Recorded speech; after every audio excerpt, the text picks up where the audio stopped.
Sa edad nga 13 anyos kaniadto, sayod na kining batan-ong wakeboarder nga kini ang gusto niyang mas palambuon og himuong career. Siya si Raf Trinidad, lumad nga taga Liloan probinsya sa Sugbo, 20 anyos og usa na karon ka professional wakeboarder.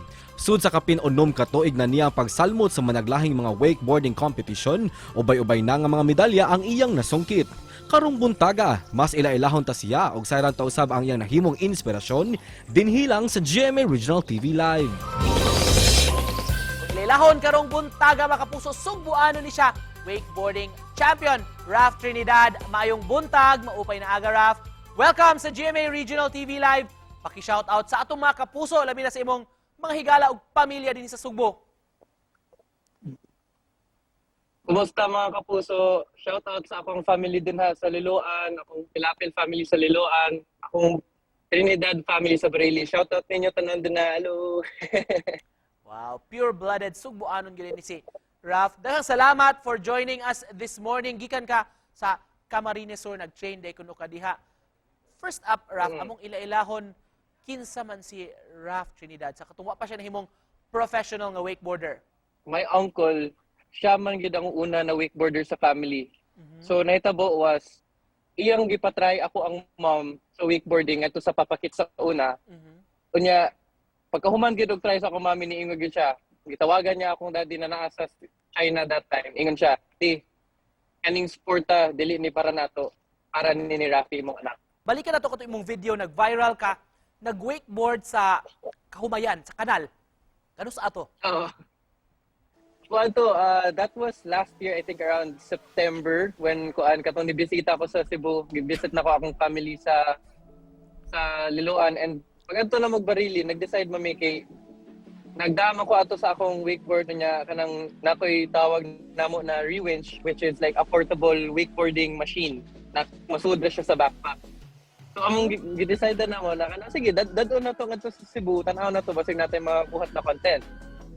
So, nahitabo was when we went to Bareilly, nakit-an na namo na kanang katong murag kanal, ang tawag na Sapa Dako, on the way home. Wala namin na, kuya ka na dito. Basig din, hindi magano ba? Kanang something different, di ba? Kinsa may mo, di ba? Magano una na maka-wakeboard din ha. So, ano na mo project. Pag up to na mag-Bareilly, nag-set up me, we did those, and then gifilm na mo, then mo na ang outcome. Naibong na lang sa grid ko na kanang super ni-boom siya ba, ni-viral siya sa Facebook. Sa kalahian day, Raf. Raf, wakeboarding o surfing? Surfing, it's more on magod Mother Nature. You have to be one with nature, yun. Mo na ilang permiing nun kay kung walay wave, dili ka maka-surf. Sa wakeboarding man, si wakeboarding man good, meron natay kanang murag motorized gid siya na kita ni ta kung layo na naa siya murag cable gid na magtuyo. Matag apil nimo competition, Raf, o matagdaog nimo kang kinsam nimo ihalad?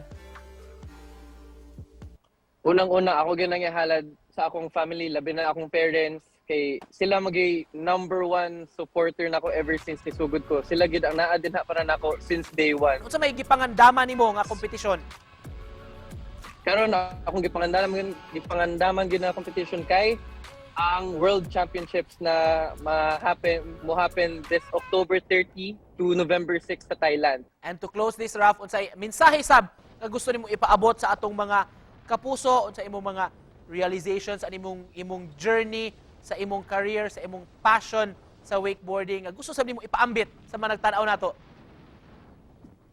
Sa tanan nga tanaw aning video ha karon, ako lang masulti ninyo is kung naa mo'y dream, kung naa mo'y gusto maabot sa life, never ever give up.